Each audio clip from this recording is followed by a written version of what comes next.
नमस्कार मंडळी, कसे आहात? मस्त ना? असायलाच पाहिजे. नानी गौराणी किचन बघायलाच पाहिजे. या जेवायला मस्त अशी पांढऱ्या वाटाणा बटाटा घालून मस्त पैकी उसळ टाईप केली भाजी मी आज. सकाळची चपाती राहिली होती, ती चपाती आहे.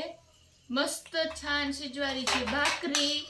थोडेसे तोंडी लावायला उन्हाळ्यामध्ये जेवण जात नाही, मग थोडेसे आपण उन्हाळी काम करतो त्यातलं थोडस तळलं की जरा भाकरी छान लागते खायला.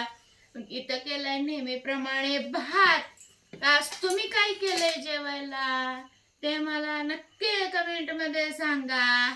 इथे मी सांडगी मिरची तळली होती, ती राहिली सांगायची तुम्हाला.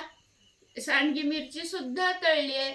सांडग्या मिरचीची रेसिपी लवकरच मी पोस्ट करते. तुम्हाला आवडेल का बघायला तेही कमेंट मध्ये मला नक्की सांगा. धन्यवाद.